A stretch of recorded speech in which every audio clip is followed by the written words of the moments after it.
الرجیم بسم اللہ الرحمن الرحیم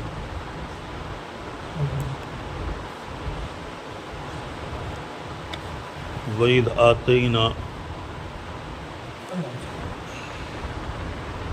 وَإِذْ وَعَدْنَا مُوسَى 40 لَيْلَةً ثُمَّ اتَّخَذْتُمُ الْعِجْلَ مِنْ بَعْدِهِ وَأَنْتُمْ ظَالِمُونَ ثُمَّ عَفَوْنَا عَنْكُمْ مِنْ بَعْدِ ذَلِكَ لَعَلَّكُمْ تَشْكُرُونَ۔ حضرت موسیٰ علیہ السلام اور بنی اسرائیل کے واقعہ کی تفصیل چل رہی ہے۔ اوپر والی آیت کے ذیل میں یہ تفصیل آ چکی ہے کہ اللہ کے حکم سے حضرت موسیٰ علیہ السلام بنی اسرائیل کو مصر سے، فرعون کے چنگل سے، فرعون کے عذاب سے نجات دلانے کے لیے مصر سے نکل کر فلسطین کی طرف روانہ ہوئے۔ درمیان میں دریائے نیل جب آیا سامنے، اللہ تعالیٰ نے حضرت موسیٰ کو حکم دیا کہ تم اس سمندر پر، دریا پر اپنا عصا مارو۔ اللہ تعالیٰ نے اس عصا کے مارنے سے اس میں 12 ہائی وے بنا دیے، 12 نیشنل ہائی وے بنا دیے، چونکہ بنی اسرائیل کے 12 قبیلے تھے۔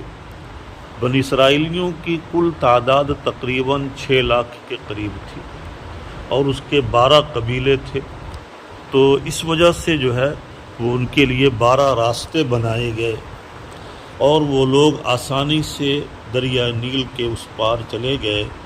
اور ان کے پیچھے جب فرعون اور ان کی لشکر، ان کی قوم کے پورے تمام افراد جب آئے تو سب کے سب دریائے نیل میں ڈبو دیے گئے۔ دریائے نیل سے باہر جانے کے بعد، پار کرنے کے بعد، اللہ تعالیٰ نے بنی اسرائیل کو حکم دیا کہ تم فلسطین جاؤ، اور فلسطین میں اس وقت جالوت کا مسلط تھا، جالوت نے اس پر قبضہ کر رکھا تھا جو کہ کافر تھا۔ چنانچہ اس نے بنی اسرائیل کو اللہ کی طرف سے حکم ہوا حضرت موسیٰ علیہ السلام کو کہ آپ بنی اسرائیل کو یہ حکم دیں کہ جا کر جالوت کی قوم سے مقابلہ کریں، لڑائی کریں۔ لیکن حضرت موسیٰ علیہ السلام کے حکم کے باوجود ان لوگوں نے کیا کیا؟ بنی اسرائیل نے جب دیکھا جالوت کے ڈیل ڈال اور ان کے جسم کی لمبائی چوڑائی کو، ان کی جسامت کو دیکھا تو یہ لوگ خوف زدہ ہو گئے اور کہنے لگے یا موسیٰ اذهب انت وربک فقاتلا انا ہاہنا قاعدون، ہم تو یہیں رہیں گے، ہم لڑائی نہیں کر سکتے۔ اللہ تعالیٰ نے قوم بنی اسرائیل کو سزا یہ دیا اس جو ہے ناشکری اور نافرمانی پر اور اس حکم عدولی پر سزا یہ دیا کہ وہ 40 سال تک ایک میدان میں گھومتے رہے۔ میدان تیہ اس کو کہا جاتا ہے۔ تیہ کے معنی بھٹکنے کے آتے ہیں، چونکہ وہ پورے دن چلتے تھے اور شام تک جب چل کر بالکل تھک جاتے تھے تو شام تک اسی مقام پر پہنچتے تھے جہاں سے وہ صبح روانہ ہوئے تھے۔ اس طریقے سے 40 سال تک اس میدان میں بھٹکتے رہے۔ اللہ تعالیٰ نے ان کو اس حکم عدولی اور نافرمانی کی یہ سزا دی۔ اسی کو، اس میدان کو میدان تیہ کہا جاتا ہے۔ لکھنؤ میں بھی ایک پرانے بادشاہ کا، نواب کا جو ہے بنایا ہوا ایک محل ہے، اس محل کا نام ہی ہے بھول بھلیاں۔ ہم لوگ جو ہے ایک مرتبہ جب ہم کانپور کے پاس پڑھاتے تھے تو ہمارے ایک ساتھی لکھنؤ کے تھے، انہوں نے کہا کہ چلیے لکھنؤ گھما دیتے ہیں۔ میں نے کہا کہ چلیے لکھنؤ میں ندوہ جانے کا بہت شوق تھا، بہت دنوں سے میری خواہش تھی، تو ہم نے ندوہ گئے، ندوۃ العلماء میں وہاں گھومے۔ اس کے بعد پھر اس نے کہا کہ چلیے بھول بھلیاں لے چلتے ہیں۔ میں نے کہا بھول بھلیاں کیا ہے بھائی؟ تو اس نے بتلایا کہ پہلے زمانے کے نواب کا وہ بنگلہ ہے، محل ہے، اور 4 منزل نیچے ہے، 4 منزل اوپر ہے، لیکن اس کی عجیب خاصیت یہ ہے، چنانچہ ہم لوگ گئے تھے، نیچے کی 4 منزل تو بند کر دی گئی ہے، اوپر کی 4 منزل کھلی ہوئی ہے اور زیارت کرنے والوں کے لیے جانے کی اجازت ہے۔ اس کو بھول بھلیا کہنے کی وجہ یہ ہے کہ اگر آپ کو اوپر کی منزل میں چڑھنا ہے تو کیا کرنا پڑے گا؟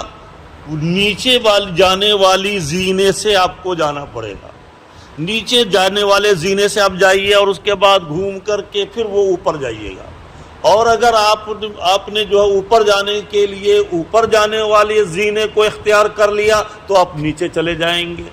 تو یہ چونکہ وہ ایک اسٹائل سے اس کا زینہ بنایا ہے اور اجنبی آدمی اسی میں بھٹکتا رہ جاتا ہے، اس کی وجہ سے کئی آدمی نیچے جانے کے بعد پھر وہ بھٹکتے رہے اور اوپر نہیں آ سکے، اس کی وجہ سے حکومت کی طرف سے نیچے کی 4 منزل کو بند کر دیا گیا ہے۔ تو بہرحال اسی طریقے سے یہ میدان تیہ میں 40 سال تک بھٹکتے رہے، لیکن اللہ تعالیٰ نے اس نافرمانی اور ناشکر گزاری اور سزا کے باوجود، اس ناشکری کی سزا ملی، لیکن اس حالت میں بھی اللہ تعالیٰ نے ان کو بھوکا نہیں رکھا، ان کے پاس کھانے کے لیے کچھ انتظام نہیں تھا، وہ تو خالی ہاتھ وہاں سے بھاگے تھے۔ اللہ تعالیٰ روزانہ اس کے لیے میدان تیہ میں کتنے افراد تھے؟ 6 لاکھ سے بھی زیادہ تھے، تقریباً 6 لاکھ اس کی تعداد بتائی جاتی ہے، اور پھر اس میں 6 لاکھ میں کتنا اضافہ ہوا ہوگا؟ سال میں تو بچے ویسے بھی ہو جاتے ہیں۔ ہمارے استاد مفتی سعید صاحب نور اللہ مرقدہ فرمایا کرتے تھے کہ ہر سال ایک بچہ آ کر کے ابو سلام کرتا ہے۔ ایک سب نے جو ہے ان کے 10 یا 11 صاحبزادے تھے اور 2-3 لڑکیاں تھیں۔ بہرحال تو ایک صاحب نے پوچھا کہ بھائی، حضرت نے فرمایا کہ ایک صاحب نے مجھ سے پوچھا کہ بھائی حضرت آپ کیا دھندا کرتے ہیں، کیا کرتے ہیں؟ تو حضرت نے فرمایا کہ میں نے جواب دیا کہ میں دن میں امت کو پڑھاتا ہوں، رات میں امت کو پڑھاتا ہوں، اور دوسرا کیا کام کرنے کا ہے۔ بہرحال تو خلاصہ یہ ہے کہ 6 لاکھ تو وہ لوگ مصر سے چلے تھے، وہی بتلانا اصل مقصد ہے کہ 6 لاکھ مصر سے چلے تھے، یہ 40 سال میں پھر ان کی تعداد اور میں اضافہ کتنا ہوا ہوگا۔ بہرحال تو اللہ تعالیٰ نے ان کے لیے میدان میں، کھلے میدان میں، چونکہ کوئی درخت بھی نہیں تھا اور کوئی جو ہے سبزی بھی نہیں، کوئی ہرا بھرا کوئی جو ہے ہریالی چیز بھی نہیں، اب اللہ تعالیٰ نے ان کے لیے انتظام یہ کیا کہ بادل کا سایہ ان کے اوپر کر دیا تاکہ ان کو دھوپ کی تمازت سے ان کی حفاظت ہو۔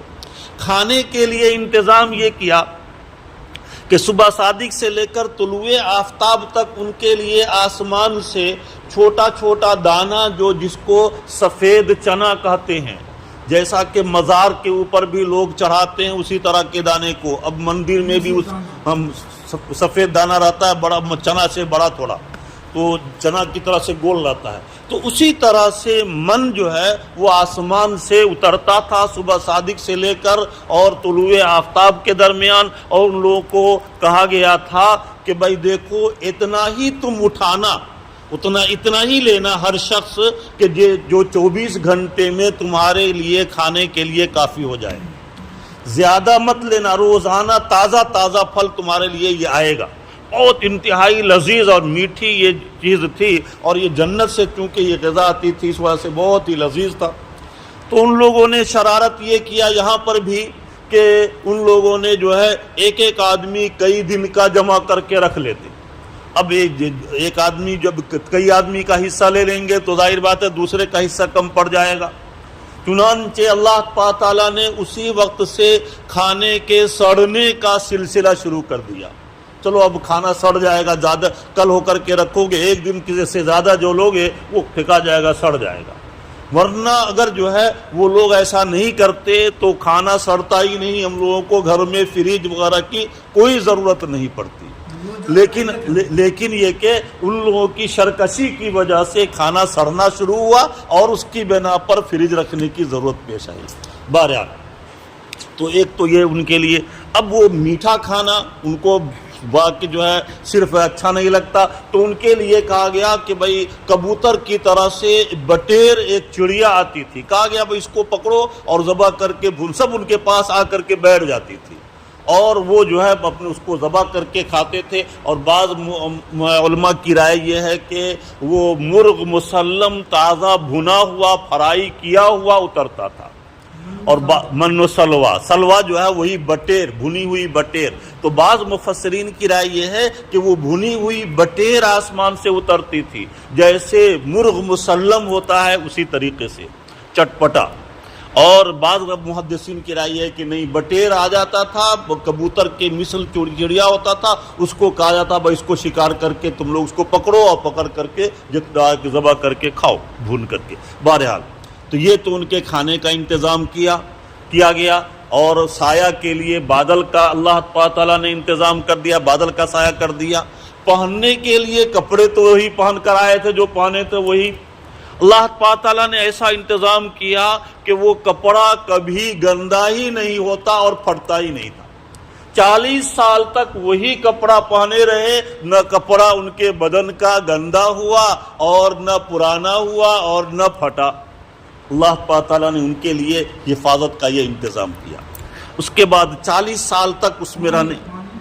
پانی، ہاں پانی کا مسئلہ پانی کا ہے. اب پانی وہاں پر تھا نہیں. حضرت موسیٰ علیہ السلام کو اللہ تعالیٰ نے فرمایا کہ دیکھو اس پتھر پر تم جو ہے اپنا جو عصا مارو. جب عصا مارا تو اس میں سے 12 چشمے یہاں بھی ابل پڑے، تاکہ آپس میں جھگڑا نہ ہو کہ بھائی ہم پانی لیں گے تو ہم لیں گے. 12 قبیلے تھے، ہر قبیلے والے الگ الگ چشمہ سے مراد یہ چشمہ نہیں بلکہ پانی سے، زمین سے پانی ابلتا تھا.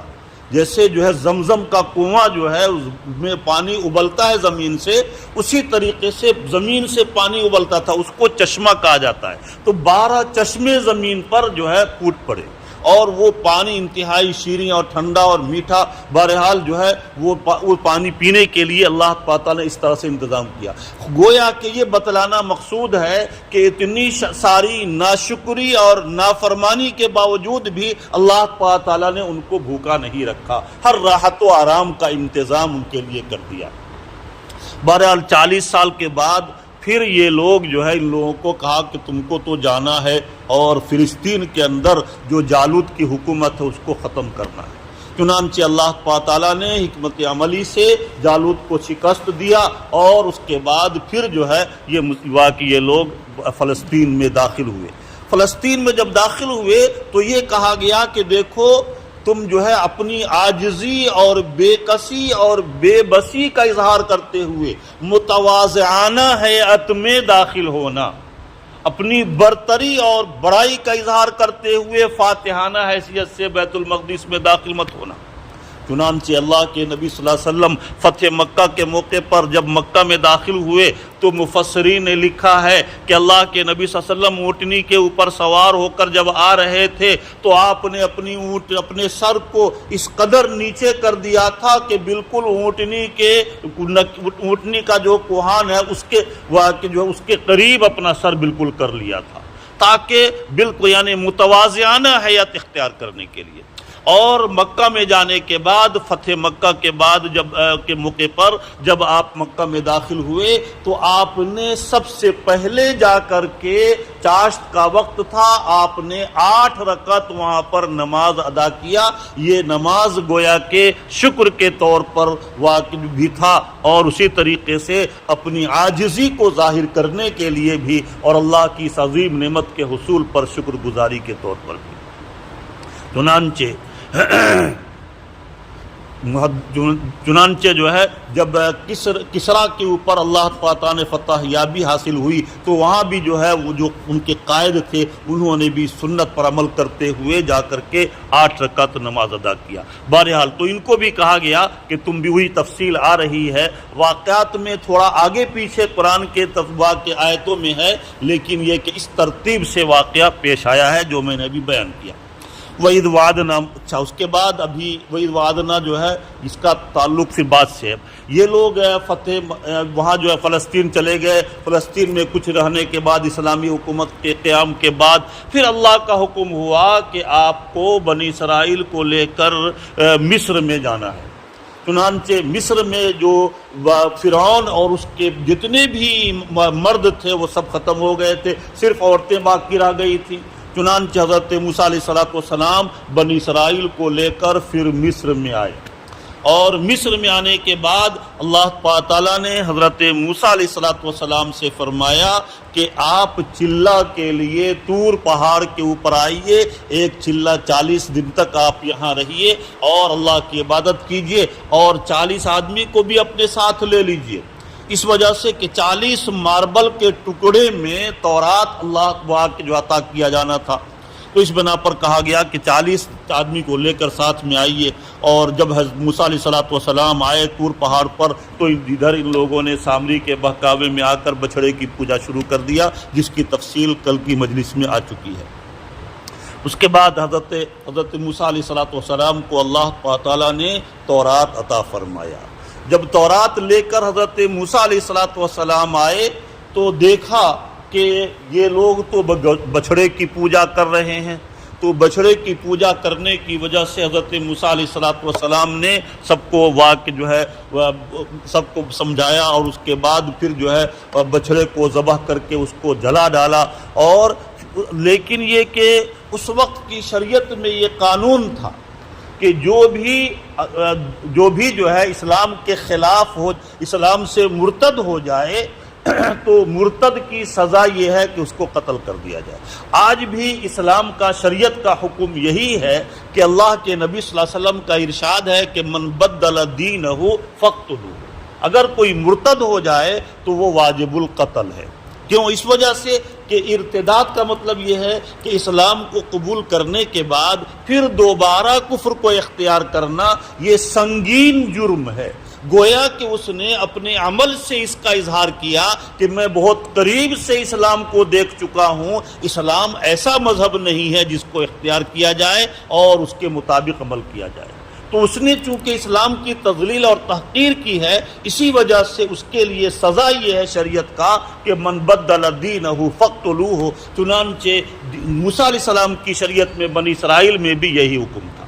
چنانچہ حضرت موسیٰ علیہ السلام کو حکم دیا گیا کہ جتنے لوگوں نے بچھڑے کی پوجا کیا ہے سب کو قتل کر دو۔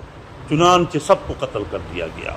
تقریباً بعض روایت میں 70,000 کا قول آیا ہے، بہرحال تو سب کو قتل کر دیا۔ اسی کو بیان کر رہے ہیں، وَإِذْ وَعَدْنَا مُوسَىٰ 40 لَيْلَةً، اور وہ وقت یاد کرنے کے قابل ہے جب کہ ہم نے حضرت موسیٰ علیہ السلام سے وعدہ کیا 40 رات کا کہ آپ 40 دن کے لیے چلہ کے لیے آئیے طور پہاڑ پر۔ ثم اتخذتم العجل من بعدہ، پھر تم لوگوں نے بچھڑے کو اپنا معبود بنا لیا حضرت موسیٰ علیہ السلام کے طور پہاڑ پر جانے کے بعد۔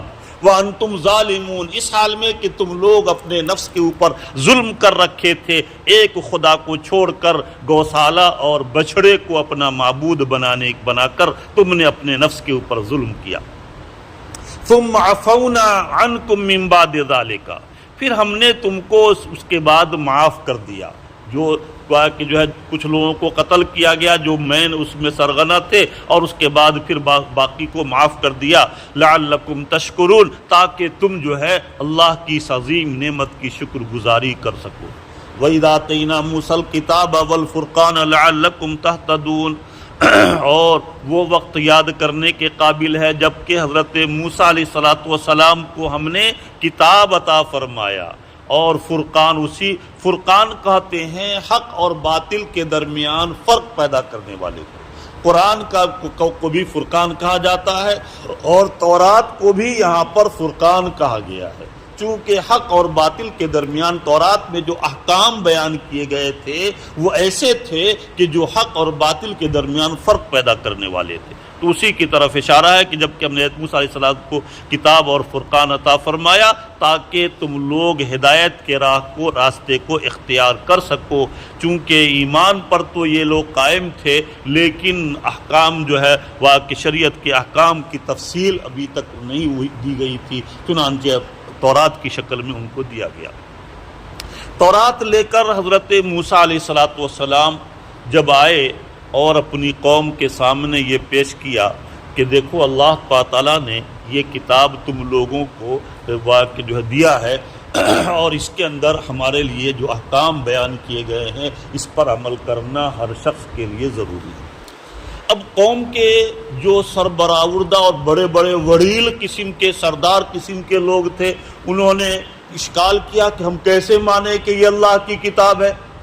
ہم تو اس وقت تک نہیں مانیں گے جب تک کہ ہم جو ہے اللہ تعالیٰ ہم کو خود یہ نہ کہہ دیں کہ بھائی جو ہے یہ ہماری کتاب ہے، ہم نے یہ کتاب نازل کیا ہے۔ چنانچہ یہ لوگ ہٹ در قسم کے تھے۔ حضرت موسیٰ علیہ السلام نے اللہ تعالیٰ سے دعا کیا، یا رب العالمین یہ تو بڑی شرکش قوم ہے، کیا کیا جائے؟ اللہ تعالیٰ نے فرمایا کہ تم اپنے قوم کے 70 لوگوں کو جو وڑیل قسم کے ہیں، سردار قسم کے ہیں اور جو متشدد ہیں، ان کو اپنے ساتھ لے کر آ جاؤ، پوری قوم کے لوگوں میں سے منتخب لوگوں کو لے کر آ جاؤ طور پہاڑ پر۔ چنانچہ طور پہاڑ پر آئے اور حضرت موسیٰ علیہ السلام نے اللہ تعالیٰ سے دعا کیا کہ اے اللہ آپ ان کو آواز سنا دیجئے کہ بھئی یہ ہماری کتاب ہے، ہم نے نازل کیا ہے اور تم جو ہے اس کے اوپر ایمان لے آؤ۔ چنانچہ اللہ تعالیٰ نے اپنی تجلیات میں سب کو ڈھانپ لیا، ایک ایسی تجلی واقعہ کا ظہور ہوا کہ جس کی وجہ سے جو ہے سب بالکل اس کے اندر کچھ نظر نہیں آیا، اندھیرے کی طرح سے ہو گیا۔ اور اس کے بعد پھر اس میں سے آواز آئی کہ بھئی یہ ہماری طرف ہم نے یہ کتاب نازل کیا، اس طرح کی کچھ آواز آئی اور تم اس کے مطابق ہم نے یہ احکام نازل کیے ہیں، اس پر تم عمل کرو۔ حضرت اب جو ہے اس کے بعد پھر جو ہے وہ تجلیات ختم ہوئی اور غشی کی کیفیت پھر ختم ہوئی، تو اب وہ لوگ کہنے لگے کہ اچھا کیا معلوم کہ یہ اللہ کی آواز تھی یا کسی انسان کی آواز تھی؟ اب بھی وہ ماننے کے لیے تیار نہیں، اتنی شرکش قوم۔ اب وہ کہنے لگی کہ نہیں، ہم جب تک کہ اپنی نگاہ سے اللہ تعالیٰ کو دیکھ نہیں لیں، اللہ تعالیٰ ہمارے سامنے آ کر کہیں کہ ہم نے یہ کتاب اتارا ہے، اس وقت تک ہم نہیں مانیں گے۔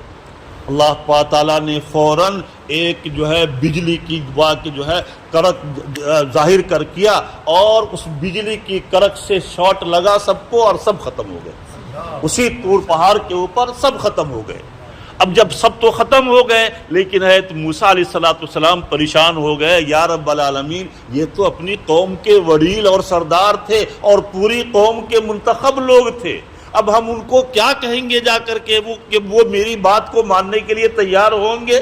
پوری قوم ہی ہماری مخالف ہو جائے گی، لہذا یا رب العالمین آپ ان کو زندہ کر دیجیے۔ اللہ تعالیٰ نے حضرت موسیٰ علیہ السلام کی سفارش اور درخواست پر پھر ان لوگوں کو زندہ کر دیا۔ بہرحال لیکن پھر بھی ان کی سرکشی ختم نہیں ہوئی، اسی کو آگے بیان کر رہے ہیں۔ وَإِذْ قَالَ مُوسَىٰ لِقَوْمِهِ يَا قَوْمِ إِنَّكُمْ ظَلَمْتُمْ أَنفُسَكُمْ، اور وہ وقت یاد کرنے کے قابل ہے جب کہ حضرت موسیٰ علیہ السلام نے اپنی قوم سے کہا، اے میری قوم، انکم ظلمتم انفسکم، تم نے اپنے نفس پر ظلم کیا ہے، باتخاذکم العجل، کہ بچھڑے کو اپنا معبود بنا کر تم نے اپنے نفس کے اوپر ظلم کیا ہے۔ فتوبوا الی بارئکم، لہذا تم اپنے پروردگار کی بارگاہ میں سب لوگ توبہ کرو، اور اس کا توبہ یہ ہے، اس قوم چونکہ بنی اسرائیل میں بھی یہی حکم تھا کہ من بدل دینہ فاقتلوہ، جو بھی مرتد ہو جائے اس کو قتل کر دو۔ فاقتلوا انفسکم، لہذا تم لوگ اپنے آدمیوں کو جنہوں تمہاری جماعت میں سے جس نے بھی ارتداد کیا ہے اور بچھڑے کو اپنا معبود بنایا تھا، تم لوگ ایک دوسرے کو قتل کر دو۔ چنانچہ جن لوگوں نے بچھڑے کی پوجا نہیں کیا تھا، جو پوجا کرنے والے تھے سب کو لائن سے بیٹھایا، اور جو پوجا نہیں کرنے والے تھے ان کو تلوار لے کر انہوں نے سب کو قتل کرنا شروع کر دیا۔ چنانچہ راجح قول کے مطابق 70,000 لوگ جو ہے قتل ہو گئے۔ اللہ تعالیٰ سے حضرت موسیٰ نے دعا کیا، یا رب العالمین معاف کر دیجئے ورنہ پوری قوم ہی ختم ہو جائے گی۔ بہرحال وہ کہ اللہ تعالیٰ نے پھر معاف کر دیا۔ ذالکم خیر لکم عند بارئکم، یہ تمہارے رب کے نزدیک بہتر ہوگا، چونکہ ان کی سرکشی حد سے بڑھی ہوئی تھی، اس وجہ سے ان کے لیے احکام بھی بہت سخت نازل کیے گئے۔ فتاب علیہ، چنانچہ اللہ تعالیٰ نے ان کی توبہ کو قبول فرما لیا۔ انہ هو التواب الرحیم، فتاب علیکم، اللہ تعالیٰ نے تمہاری توبہ کو قبول کیا۔ انہ هو التواب الرحیم، بے شک اللہ تعالیٰ توبہ کو قبول کرنے والے اور رحم کرنے والے۔ وَإِذْ قُلْتُمْ يَا مُوسَىٰ لَن نُّؤْمِنَ لَكَ حَتَّىٰ نَرَى اللَّهَ جَهْرَةً، آگے وہ بیان کر رہے ہیں کہ حضرت موسیٰ علیہ اور وہ وقت یاد کرنے کے قابل ہے جب کہ اے قوم بنی اسرائیل تم نے حضرت اپنے نبی موسیٰ علیہ السلام سے کہا کہ اے موسیٰ ہم ہرگز ایمان نہیں لائیں گے یہاں تک کہ ہم کھلم کھلا علل اعلان اپنی نظروں کے سامنے اللہ تعالیٰ کو دیکھ لیں۔ ہم کیسے مانیں گے کہ یہ تورات جو ہے یہ اللہ کی طرف سے نازل کیا ہوا ہے؟ آواز سننے کے بعد بھی بعد میں انہوں نے کہا، پہلے تو کہا کہ اللہ تعالیٰ کہہ دیں گے تو مان لیں گے، پھر وہ کہنے لگے کہ پتہ نہیں یہ آواز اللہ کی ہے یا کسی کی ہے اور کی ہے، ہم کو کیا معلوم، ہم نہیں مانتے، ہم تو اپنی آنکھوں سے دیکھ کر کے ہی مانیں گے۔ فَأَخَذَتْكُمُ الصَّاعِقَةُ وَأَنْتُمْ تَنْظُرُونَ، چنانچہ تم لوگوں کو اللہ ایک بجلی نے اپنی گرفت میں لے لیا، ایک بجلی چمکی اور اس کی شاٹ کے اس کی روز سے سب لوگ ختم ہو گئے۔ وَأَنْتُمْ تَنْظُرُونَ، جبکہ تم ایک دوسرے کو دیکھ رہے تھے، یعنی دن کے اجالے میں یہ معاملہ پیش آیا۔ پورے کے پورے 70 آدمی جو تھے وڈیل قسم کے سب اسی جگہ ختم ہو گئے۔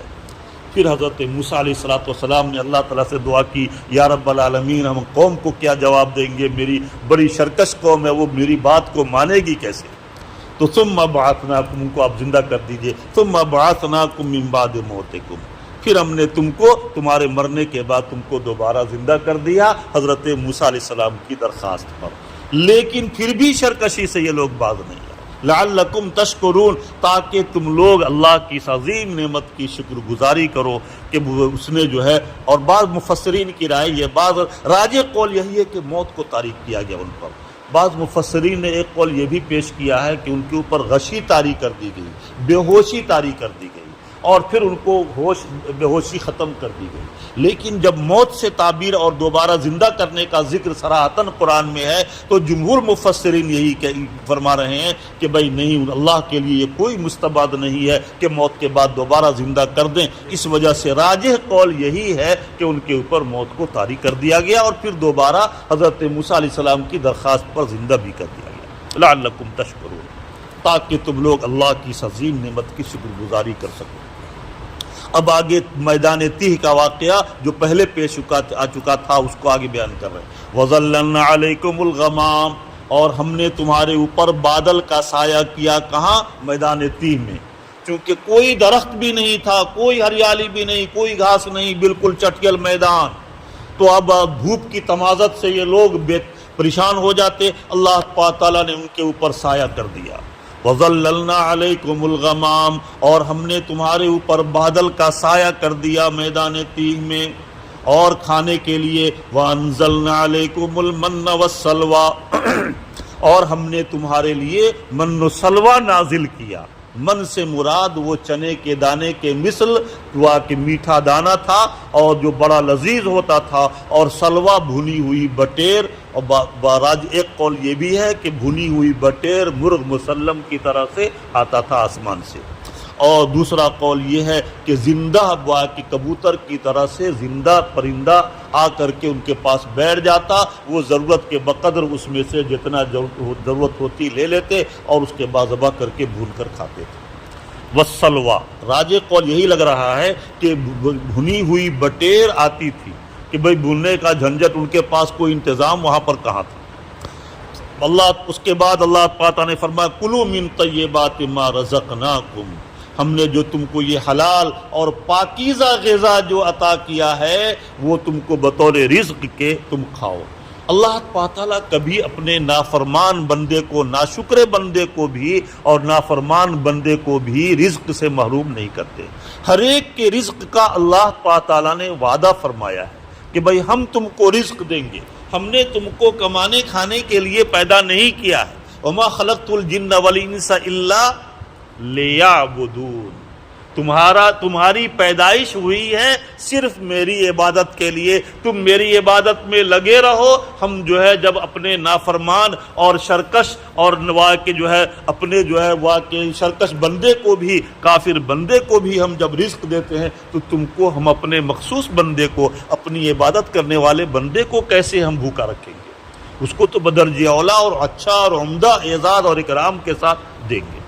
یہ الگ بات ہے کہ یہ دنیا دارالاسباب ہے، کوئی بھی چیز اسباب کے درجے میں ہی یہاں ہوتی ہے، ہمارے پاس ہمارے نام کا اکاؤنٹ اگر بینک میں نہیں ہے اور ہم کو پیسہ منگوانا ہے تو کیا کرنا پڑے گا؟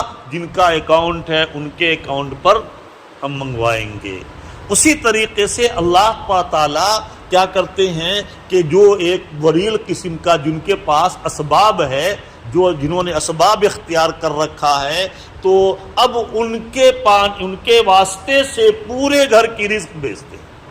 پورے گھر کی رزق جو ہے ایک آدمی کے ذریعے سے، یعنی جو کمانے والا ہے، اسباب کے درجے میں مثال کے طور پر کوئی ملازم ہے، کسی ہوا کہ جو ہے کالج میں مثال کے طور پر پروفیسر صاحب تھے، اور اس کے بعد یہ جو ہے کہ کہیں نوکری کر ملازمت کرتے ہیں، تو آپ بھی کہیں کچھ کرتے ہیں، تو اب آپ ان کے ماتحت جتنے بھی لوگ ہیں ان کے رزق کا انتظام اللہ تعالیٰ ان کے واسطے سے کرتے ہیں، لیکن ہر ایک کی رزق اللہ تعالیٰ کی طرف سے نامزد کر کے بھیجی جاتی ہے۔ حضرت حضور پاک صلی اللہ علیہ وسلم کے زمانے کا ایک واقعہ ہے کہ ایک صحابی، دو بھائی تھے، ایک بھائی صفہ میں مسجد نبوی میں پڑھتے تھے، اللہ کے نبی صلی اللہ علیہ وسلم کے مدرسے میں پڑھتے تھے، مدرسے کے طالب علم تھے، اور دوسرے بھائی وہ کھیتی کرتے تھے، کھجور کے باغات کی سینچائی کرتے تھے۔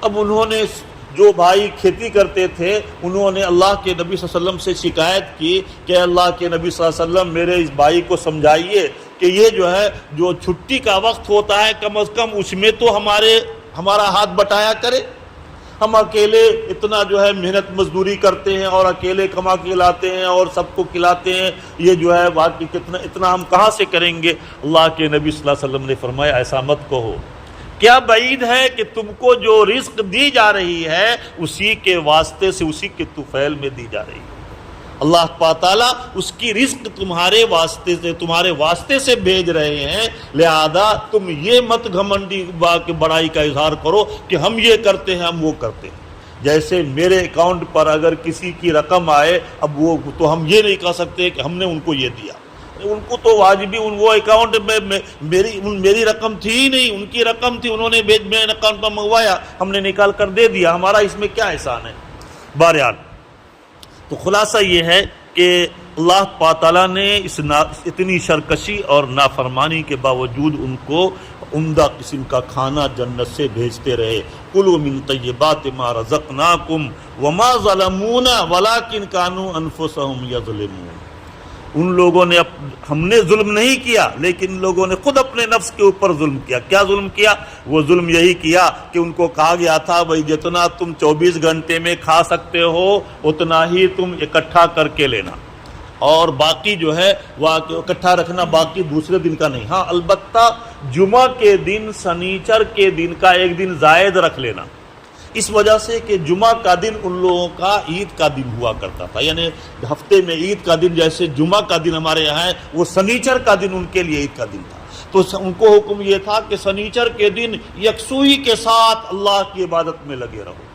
اس دن جو ہے یہ جو ہے کہ اس دن کا کھانا بھی پہلے سے لے کر رکھ لینا، تو یہ جمعہ کے دن کہا گیا تھا کہ تم سنیچر کے دن کا بھی اسٹاک کر لینا، لیکن باقی دنوں میں ایک ہی دن کا رکھنا۔ لیکن لوگوں نے اپنے نفس کے اوپر ظلم کیا کہ کئی دن کا رکھنے لگے، جس کی وجہ سے کھانا سڑنے لگا، اسی کو بیان کرے وما ظلمونا، ہم نے ان پر ظلم نہیں کیا، کھانے کے اندر سراڑ پیدا کر کے ہم نے جو ہے ان کے اوپر ظلم نہیں کیا، ولکن کانوا انفسهم یظلمون، خود ان لوگوں نے اپنے نفس کے اوپر ظلم کیا تھا۔ وَإِذْ قُلْنَا ادْخُلُوا هَٰذِهِ الْقَرْيَةَ فَقُولُوا، بس رہنے دیں یہاں سے۔ اللہ تعالی ہمیں اور آپ کو اپنی رضا اور محبت نصیب فرمائے، ماہ مبارک کی قدردانی کی توفیق عطا فرمائے۔